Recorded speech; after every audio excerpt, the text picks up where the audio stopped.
Paris says Moscow's not welcome in its elections. A new version of Mirai is out, spreading through Windows systems. Researchers warn of FTP protocol injection vulnerabilities in Python and Java. A new JavaScript exploit may affect Internet Explorer. New York State's new financial sector cyber regulations take effect next Wednesday. A look at fileless attacks, and a quick glance back at RSA and some analysts' thoughts on why Verizon still wants Yahoo's assets.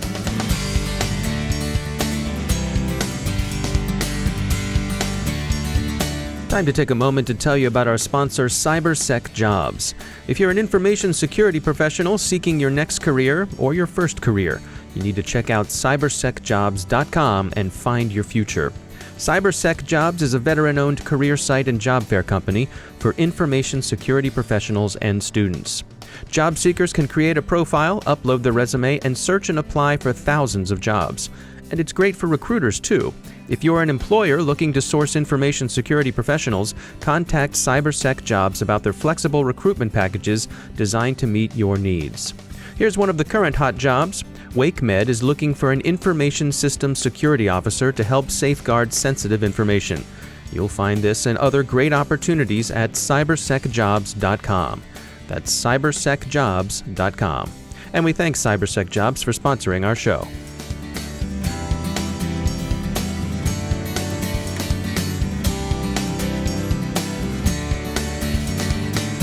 Major funding for the CyberWire podcast is provided by Cylance. I'm Dave Bittner in Baltimore with your CyberWire summary for Wednesday, February 22nd, 2017.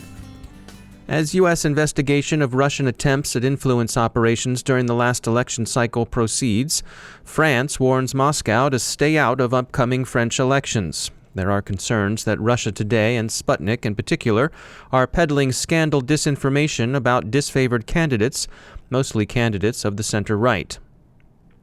Kaspersky Lab researchers are tracking an evolved Windows-based botnet that's spreading Mirai malware. The emerging Mirai variant under examination also seems able to migrate to Linux systems. Kaspersky concludes from an inspection of the code that the person or persons behind it are more sophisticated than Mirai's original author. Recall that Mirai's source code was released last year, which suggests that such refinement and propagation was probably effectively inevitable.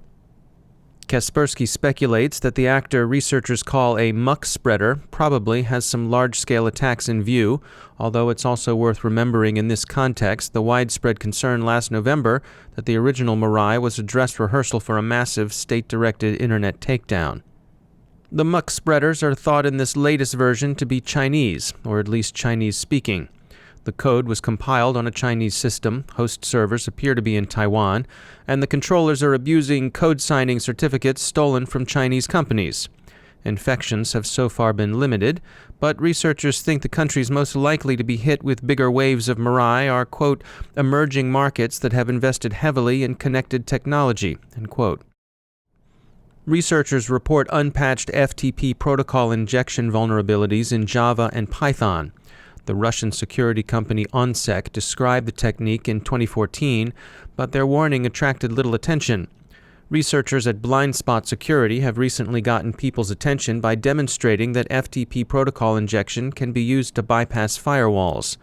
They've tested it successfully, they say, against firewalls from Cisco and Palo Alto networks, but they suspect it would work equally well against any number of other Linux-based firewalls.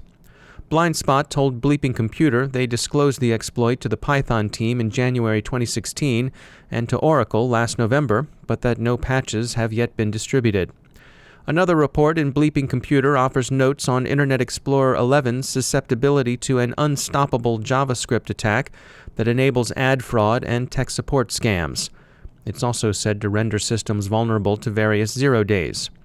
The more serious issue is that the browser can be made to execute JavaScript to do, well, basically whatever the attacker wanted. A trend we've been tracking is the growth of fileless attacks as a way for adversaries to gain access and escape detection. Mark Dufresne is Director of Threat Research and Adversary Prevention at Endgame, and we asked him for an overview of fileless attacks. Traditional security tools are, largely file-centric in their detection. So they look for files written to disk, files that are executing, what's backing a process and scanning that file. adversaries know that, and so it's quite interesting and much easier for them to evade defenses if they're running only in memory. And that is largely because memory, I think of it as a very permissive environment for attackers these days, because it's very, very challenging to do memory forensics at scale. A lot of people just pick a few critical systems, and maybe once a quarter we'll take a full memory image of those systems and do offline forensic analysis, which means combing through and searching through many gigs of RAM, which is a very kind of niche skill that it's just hard.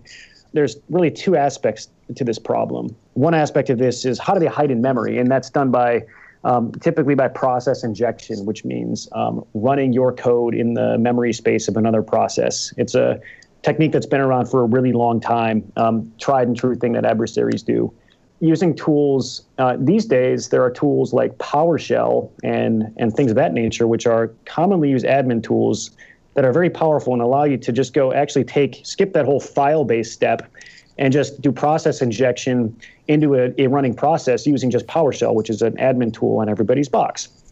And so what you're able to do at that point is skip that whole file-based detection step if you're able to successfully inject, and then you're running in memory in a way that's very difficult for traditional tools to detect. And so we're seeing a massive explosion in the number of actors doing exactly that, or maybe having like a hybrid approach where they might drop an initial file on disk, but then everything else happens only in memory. And at that point, once they're in memory, is your best hope, scanning for exfiltration?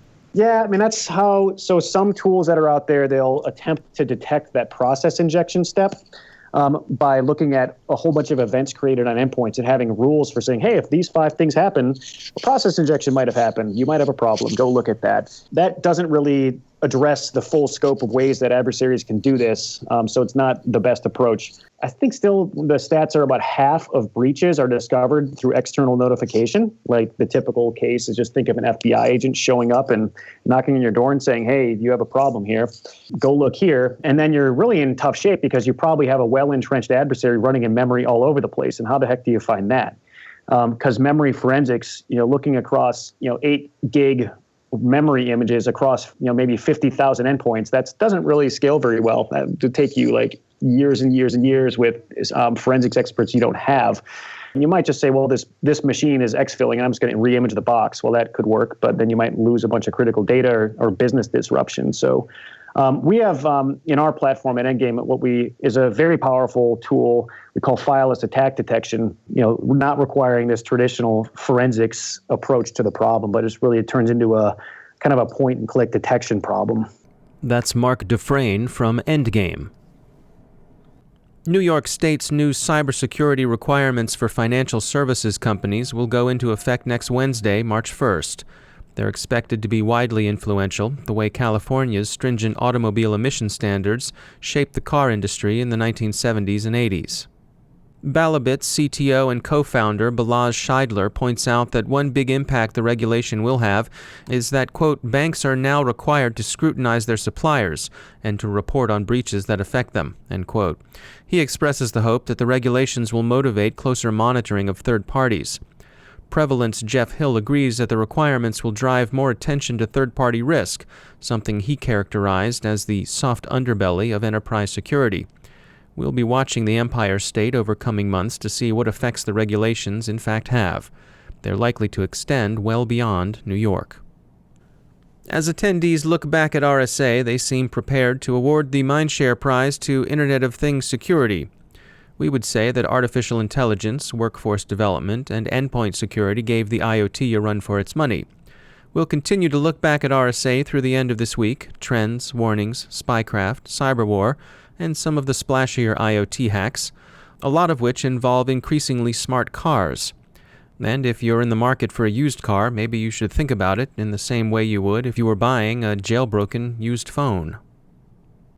We close with a look at some industry news. Verizon has negotiated a discount for its purchase of Yahoo's core assets. While Yahoo has certainly been dinged and dented by a series of large data breaches, those dings and dents are what drove down the price, Verizon still sees value in its acquisition. It's particularly interested in Tumblr, Flickr, and Yahoo News and Fantasy Sports services. And with those properties, of course, comes a great deal of potentially lucrative behavioral data. online ad revenue continues to be a lucrative venture.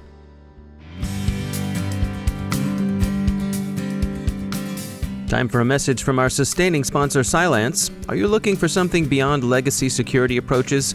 If you are, and really who isn't, you're probably interested in something that protects you at machine speed and that recognizes malware for what it is, no matter how the bad guys have tweaked the binaries or cloaked their malice in the appearance of innocence. Cylance knows malware by its DNA. Their solution scales easily, and it protects your network with minimal updates, less burden on your system resources, and limited impact on your network and your users. Find out how Cylance is revolutionizing security with artificial intelligence and machine learning. It may be artificial intelligence, but it's real protection. Visit Cylance.com to learn more about the next generation of anti-malware. Cylance, artificial intelligence, real threat prevention. That's Cylance.com. And we thank Cylance for sponsoring our show.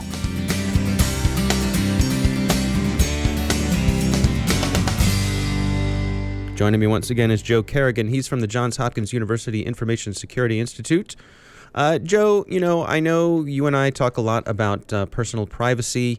The EFF, the Electronic Frontier Foundation, has some pretty good tools and some pretty good guides available if that's something that you're interested in. That's right. If you go to ssd.eff.org, that is their guide for surveillance self-defense. That's what SSD stands for. And they've got some pretty good information there on what kind of tools to use, how to use these tools, how to vet these tools yourself. And that's really the most important thing.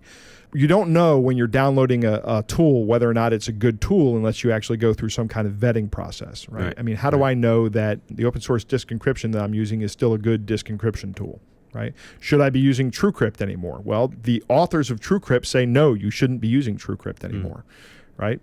Well, and how do you know if some random tool that you come across isn't actually doing the opposite of what it says it's exactly doing? Not everybody's a software engineer. Not everybody, even those that are software engineers, fewer of them can actually reverse engineer a product or do analysis on it to see what's going on behind the scenes and see what kind of information is being sent out and how and where.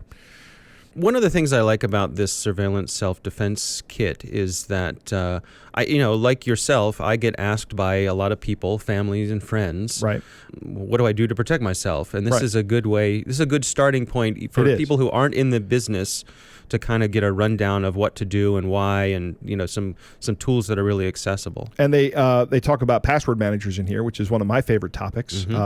Once you start using a password manager, there's really no excuse for repeating passwords across different sites, and that's really one of the ways that people get taken advantage of. Is they're using one password across all their sites, and if one of these sites gets breached and the password is encrypted, even if it's a very strong password, if the password is encrypted with a weak hashing algorithm, or God forbid, not encrypted at all, now you've just opened yourself up to, or these people coming into all of your accounts. But a password manager really makes it easy to use a different password on every single site. I have these conversations with friends and family, and probably you hear the same thing that I do, where I say to them, do you reuse passwords? And they kind of sigh, and they say, yeah, I know I shouldn't, but so many people just do it because it's so hard not to. If you get a password manager, it's not hard to do it anymore. I mean, you could ask me right now what my Facebook password is. I don't know what my Facebook password is. I don't know what my Twitter password is. I don't know any of this information. I just don't waste my time thinking it. I do know the combination, and I'm using quotes since we're on a podcast. I'm doing the finger quote thing. The combination of my safe, that's just one big password. I know what that password is, but I don't waste time remembering 20 character random strings. I just let a computer do that. Computers are very good at that. All right. Well, it's good advice for sure. Yes. Joe Carrigan, thanks for joining us. It's my pleasure, Dave. And that's the CyberWire. Thanks to all of our sponsors who make the CyberWire possible, especially to our sustaining sponsor, Cylance. To find out how Cylance can protect you from cyber attacks, head on over to Cylance.com. The CyberWire podcast is produced by Pratt Street Media. Our editor is John Petrick. Our social media editor is Jennifer Iben. Technical editor is Chris Russell. Executive editor is Peter Kilpie. And I'm Dave Bittner. Thanks for listening.